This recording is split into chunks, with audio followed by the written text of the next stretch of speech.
میرے بھائی، کلمہ کے چند الفاظ کو معمولی نہ سمجھو۔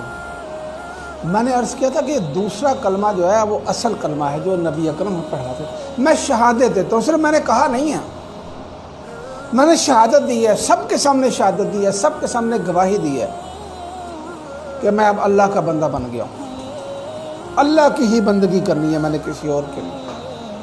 میں نے محمد رسول اللہ کی اطاعت کرنی ہے، کسی اور کی نہیں، بس میں گواہی دیتا ہوں۔ تو جیسے یہ چھوٹے چھوٹے آپ کے کام نہیں ہوتے کہ پیاس لگی ہے جی پانی پانی پانی کرتے رہو تو پیاس تو نہیں پڑے گی، پانی پینا پڑے گا۔ اللہ اللہ اللہ اللہ اللہ اللہ، یہ کئی بڑے وہ ورد کراتے ہیں اور بھائی نہ کئی وہ حال چڑھاتے ہیں۔ بھائی صاحب، اپنی زندگی کا رخ بدلو۔ یہ حال چڑھانے سے اور ورد کرنے سے کچھ نہیں ہوگا۔ ایک آدمی کونے میں بیٹھا کر رہا تھا، استغفر اللہ استغفر اللہ استغفر اللہ۔ حضرت علی رضی اللہ عنہ بیٹھے تھے، کہتے بھائی کیا کہہ رہے ہو؟ کہتے استغفار کر رہا ہوں۔ کہتے استغفار یہ تم جو کر رہے، یہ تو جھوٹے لوگوں کا استغفار ہے، یہ جھوٹے لوگوں کی توبہ ہے۔ اس نے کہا یا علی بھائی مجھے بتائیے پھر سچے لوگوں کا استغفار اور سچے لوگوں کی توبہ کیا ہے؟ تو آپ جناب نے ارشاد فرمایا کہ 3 بڑی چیزیں ہیں توبہ کے اندر، استغفار کے اندر، کہ جو گناہ میں نے کیا ہے اس کو ریئلائز کرو، شرمندگی محسوس کرو کہ یہ اللہ مجھ سے غلطی ہوئی، واقعی یہ میں نے غلط کیا ہے۔ دوسری بات ارشاد فرمائی کہ اس گناہ کا ازالہ کرو، اب اس کا بندے کے تعلق ہے یا اللہ کے سے تعلق ہے تو اس گناہ کا ازالہ کرو۔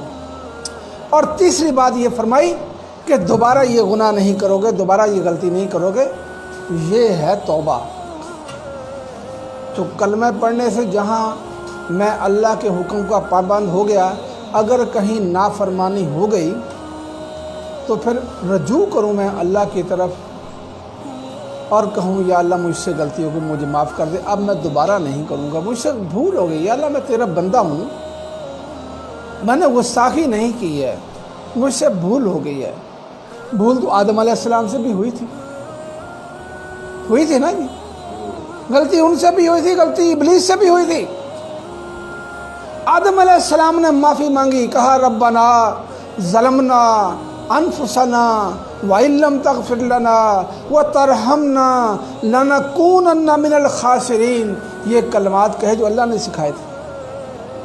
اے اللہ، میں نے اپنی جان پر بڑا ظلم کیا ہے، ہم نے اپنی جانوں پر بڑا ظلم، اے ہمارے اللہ، ربنا ظلمنا انفسنا، ہماری جانوں پر، اے ہمارے رب، ہمارے اللہ، ہم نے اپنی جانوں پر بڑا ظلم کیا۔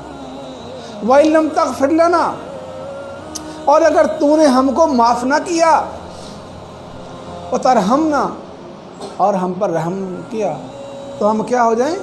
خسارہ پانے والوں میں سے ہو جائیں۔ اللہ نے ان کی توبہ قبول کی اپنے بندے کی اور کہا چلو اب جنت سے نکلو اور زمین پر جاؤ، وہیں رہو، تمہارے لیے سامان کے طور پر تمہاری بیوی بھی ہے، اور جاؤ وہاں رہو۔